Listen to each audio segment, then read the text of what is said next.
I bid you all good morning, good evening, and good night, wherever you be watching this transmission. It is I, Mike Martins. Guys, thanks for joining me.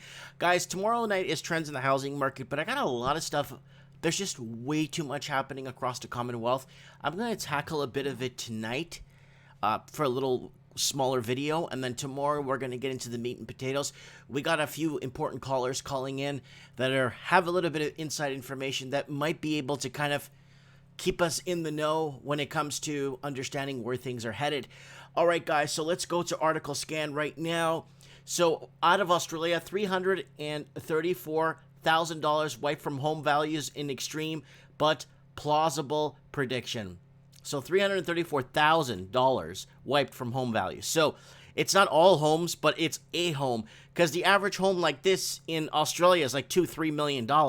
So I mean, yeah, Australian house prices could fall by 40%. I did a video 2 years ago, and this was 2 years ago, about Australia, that housing needs to go 52% for it to be in line with wages, with the average wage or the average earner, not minimum wage earner, average earner made in Australia. So there it is. Such a fall will take the median national house price from $552,000 down to $221,000 to $331,000. And that's realistically where it should be with wages, right? Cyber criminals hit New Zealand Stock Exchange twice in 2 days. So again, this is impacting the markets, and it's an attack from offshore. I'm going to tell you who it's from: China. And auto defaults on the rise for the first time in nearly a year. So this is coming from Auto Finance News in the United States, and they're starting to see the pinch. Auto lending binge threatens to unwind when stimulus measures ease. Well, they're figuring out ways, and I made a video about you guys, with you guys, a morning coffee with Mike, discussing being careful when it comes to getting a call from a dealership you went to who declined you before. Now, with the new packages dealerships are getting to unload their vehicles and try and make some money back and blah, blah, blah, they're going to put you on the hook for a lot of this crap. Be careful. When someone calls you, just say, no, you know what? I bought a used car for $2,000.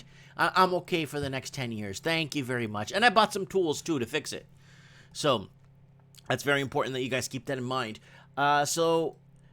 Millions of Americans skip payments as the tidal wave of defaults and evictions looms. So Americans are skipping payments on mortgages. They're skipping payments on auto payments, credit card payments, lines of credit payments, secured debt payments, unsecured debt payments. All kinds is happening. And the problem is that these efforts aim to create financial bridge to the future for people who've lost their income due to the pandemic. Again, they're good. Like, unfortunately, the world's suffering because it's an election year in the States, period. It's just what it is. 1 in 20 homeowners have missed a mortgage payment due to COVID. This is in Canada. This is from Canadian Mortgage Trends. Wow, it's like trends in the housing market. So 1 in 20 homeowners have missed a mortgage payment due to COVID. Post-COVID deposits are safe with the banks, and debt for property is not a huge risk, say regulators. Regulators are going to say, what they have to say to keep everybody calm. More helicopter money. Stimulus is falling. Global banks to break support levels. U.S. dollar plummets to 2-year low. Central banks worldwide has injected further stimulus into the economy as the European Union EU leaders have recently approved a 2.1 trillion budget. The Bank of England boosted stimulus injection in mid-June, and the Federal Reserve announced on Wednesday that it would keep lending until the end of the year. Meanwhile, the bank indexes show the financial institutions based in the UK, Japan, and the EU are about to break support levels that have held up since the mid-'80s. So, that especially you guys know what's been happening in Japan with their zombification, stagnation, zombie economy they've built. Well, what's happened is it kind of, plateaued at the right time, because housing is still affordable in Tokyo. Housing, you can still buy something in Japan and not go broke, right? But unfortunately, if we hit stagflation here in the West and the average home is $2 million, in Canada and Australia, and then in the US, you still have places you can still buy, which is still reasonable. Banks stand to make billions from the pandemic. How can they filter down to everyday Americans? And they're not going to filter nothing down to everyday Americans And the ironic twist, banks actually stand to rake in billions in fees from distributing pandemic relief and small business and have beat earnings estimates. So there you go. Your banks are doing well. Everyone's, oh, the bank's going to default. Well, a lot of banks, especially the ones that have the high fees, are the ones that are actually passing down the costs to their customers. City traders protest plan for another lockdown. So this is in Kampala, that's in Africa, and unfortunately, they want another lockdown. And I don't believe anything I don't believe in any of this stuff anymore. 2 American banks have failed since COVID started spreading in the U.S., so you're going to start to see some banks fold, and it's going to happen. Since the COVID started spreading in the U.S., 2 banks have failed and were shut down by state banking authorities. One was a bank in West Virginia, and the other one was the state of Nebraska. The governor of West Virginia has already issued a stay-at-home order due to the risk of COVID cases. Again, banks failing during pandemic, and we should talk about hospitals failing too. A lot of hospitals going bankrupt because nobody's going to the hospital anymore. Rural hospitals, we covered this on Mike in the Night, where rural hospitals are closing because there's nowhere people aren't going to get help, or people are scared to go to the hospital. Hospitals are all empty. ICUs empty right across the states. Non-banks filing COVID stress tests, failing COVID stress test. So here it is, guys. The 2008 financial crisis caused a worldwide economic collapse, not in Australia, New Zealand, UK, and Canada. No, nothing happened. We thought that the prices were going to crash in 2010. I remember living in Vancouver, and the prices were supposed to crash in 2010 because the 2010 Olympics were here, and the 2010 Olympics was going to crash the market, and blah, blah, blah, and nothing happened. Zero, zilch, nada happened. Zip. As known in 2008 G20 leaders Washington summit declaration, it was caused by market participants seeking higher yields without adequate appreciation of risks. There you go. It's like, I think, that Hillary Foundation thingy, that these wildlife funds that she bought for a couple of $100 and got back a $3 million, $4, $5, $6 million return on some of this stuff. It's all that kind of stuff. They want to put in a couple $100, get $2-3 million back. You know what I'm saying? Lumber shortage, putting strain on building industry. So in Canada, what's happened, a lot of people are the price of housing to build a house has gone up. I don't know how many times. I don't know how much percentage. But to build an average style home, you're looking at $600,000 to $800,000 to build a home. I'm not making these numbers up, guys. And you go down to the States, the same home to build with Canadian lumber imported from Canada in the U.S., $130,000, and you're fighting with the builder to get it down to like $110,000. I'm not joking. I get a lot of emails from people, and they're telling me that they just built a house in North Carolina. It was a 5-bedroom, 3-bath, not all the bells and whistles, but a decent house. You know, it had aluminum siding and some of the fake brick. They sent me photos. It cost them $144,000, right? So, I mean, I don't know why everything costs so much in Canada. And here in BC, we don't even have basements here.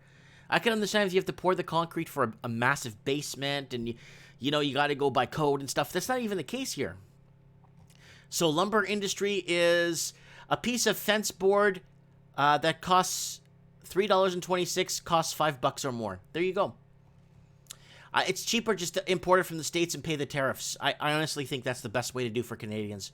You import the Canadian lumber from America, it's cheaper, and pay the tariffs. It's still cheaper. Ottawa buoys the economy. Homeowners with jobs reap the benefits. Here's what Canada's mortgage deferral cliff looks like and why experts are worried. So we've been talking about the deferral cliff. We've been talking about the deferral cliff in Australia. And Martin North brought up a story from Australia about 2 months ago, and I kind of covered it too on my channel, discussing the mortgage cliff in Australia and the mortgage cliff here. So here it is. Canadian mortgage deferral cliff. The estimated number of experience of payment deferrals for Canadian mortgages. There it is. Holy smokes. Oh, man. Expiration. Wow. Okay, now don't confuse the expiration payments of deferrals with a spike in arrear rates. It takes 90 days for non-payment for a mortgage to fall in arrears. So remember that, guys. So you need an R3 on your mortgage for it to go. This means that October surge wouldn't see any contribution to arrears until January. So there it is right there, October surge. And remember, 30, 60, 90, you got to have an R3 on the mortgage, right? Once the R3 gets stamped, once it gets updated through the credit bureau, then that's when things start to, rising arrears rates depend on liquidity. If you can't afford your home, what's the first thing you do? You list it for sale. The inability to pay doesn't always turn into defaults when there's buyers. Instead of people list their homes for sale and hope it sells and closes before the lender tries to claim it. So that's what a lot of people try to do. They try to sell the property on their own before it ends up becoming taken over by the banks. Unfortunately, in Canada, we don't have those cool things they have in the States where you could buy repossessed mortgages or repossessed properties for 20, 30 grand for a home. In the States, they do that a lot. In Canada, they don't do that in Canada. In Canada, you still have to pay $1 million for a home. So $800,000 to $1 million for a home, no matter what. There'll never be a deal for Canadians. Extension of mortgage deferral program must be considered. Again, this one's coming out of, I think this one's coming out of the United Kingdom. And again, they need to extend deferrals because people are having a tough time getting on board with catching up. Canadian households have deferred payments on debt worth $247 billion.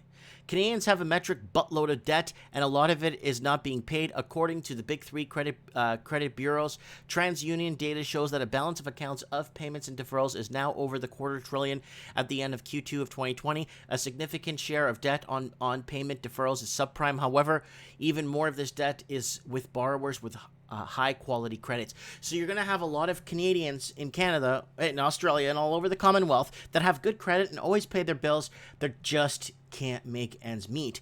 And I'm scared that there's going to be a bunch of foreign investors on the sidelines waiting to buy up the rest of the country. They've already bought most of our infrastructure. They've bought up our ski resorts. They bought up most of our major hotels. The Communist Party of China owns our the biggest old folks home, or old folks, how do you call it? It's like old retirement folks home in Canada. One of the biggest government owned ones is actually owned by the Chinese Communist Party. It's not owned by Canadian government. A lot of people don't know that. Look it up. There's another debt-free deferral cliff looming this fall. Again, it's coming from all over the world. This is from the Financial Post. And the University of Toronto campus in May, there are approximately 1 million Canadian student loans borrowers who had their repayments and interest on the loan worth more than $11 billion automatically paused by the federal government of March 30th to September 30th. So there it is. And remember, guys, student loans is a big business for the federal governments. Once they regulated student loans and took it off the private, it used to be private. You used to go apply for, you wouldn't apply for a student loan. You work the summer, back in the day, you'd work the summer, and you would go and basically pay enough for your tuition, your books, and you go for a whole entire year or semester. And then, you pick up a couple of side shifts and pay off your school as you go. You paid as you go. You didn't have to worry. You paid as you go your school. But after they regulated and the government started getting involved and started giving away money at lower interest rates, and then schools or colleges and universities saw an opportunity to start raising rates because the government was going to kick in and actually start lending tons of cash. And that's why you can't reuse textbooks, you can't do this, you can't do that. Everything should be done on a tablet, but you gotta buy the textbooks, you gotta spend the money, you gotta do all the Mickey Mousing. And that's how they make business. So student loans is a big business for these countries. You don't play around with student loans. It's bigger. It's a bigger income than anything else. Sell them the education, make people believe they need the education, and in the end, they end up working or fighting for a job at Tim Hortons or McDonald's. Big banks announce mortgage deferrals relief for homeowners. So Canadian Mortgage Trends is saying that. So big banks is trying to find something and find some sort of way to help some of these people out. Okay, let's move on here. Bailouts pile up as Canadians ask for relief on credit card rates. We covered this already. So there's credit cards, again, in the United States. Same thing. People are defaulting on everything major. And it's a lot of people that actually pay their bills their whole lives are having a tough time. And they're capping rates, lowering interest rates. But remember, we had a whole video we made on revolving debt and revolving interest and standard interest and installment interest payments. We made a whole video discussing that and the differences between it and what you need to look for. And from Australia, for us to close off the show, Sydney house with private beach sells for $1.85 million above reserve. The house sold for $7.1 million. That's about $4.9 million US. It's just an average home. Look at it from here. Right there. That's it right there, guys. That's it. That's the house. That's it. Right there. That's it right there. That's it. So 7 point something million bucks, okay? Now, we're going to do some shopping in Florida. So I found a ton of beach properties going for, I wanted to get the $1 million range, so I can't find anything like for $7 million. So I found the highest end properties I could find. And let me show you what I found here. This is not right on the beach, but I love this property. It's absolutely gorgeous. It's simple. It's got land. It is $1.299 million. That's about 2 million Australian dollars. 14 bedrooms, 11 bath, 6,200 square feet. I think this thing is 4 bedrooms. Let me see. Is 4 bedrooms? What was this thing? 4 bedrooms and 3 bath?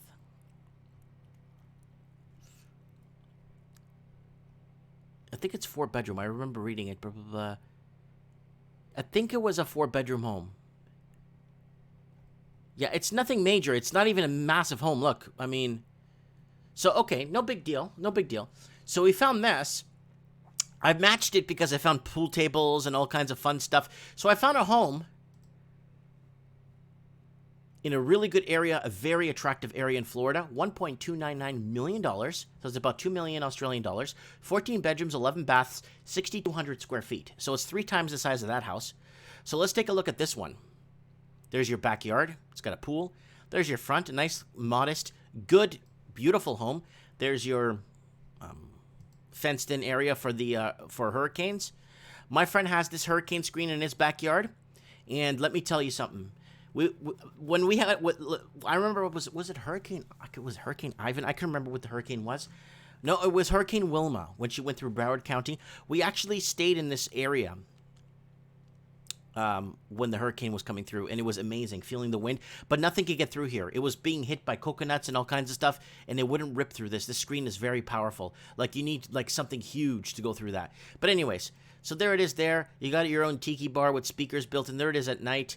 So I found a fun home that could match that house in Australia. And then you got an outdoor grill. Look at the beautiful flooring, ceiling fans, projection TV. It's got 3 kitchens. It's got this fun room, surround sound. Then it's got an arcade with the machines. This one actually comes fully furnished. I checked. It's all furnished. Everything like that you see here comes with it. There it is there. Another pool table. So I wanted to find something to match the one in Australia. Like, I'm seeing a pool table here downstairs. It's all empty, though, and a couple of a pool. So I found something to match it. It's a lot cheaper. Look at that pool table. Holy crap. Air hockey. Wow.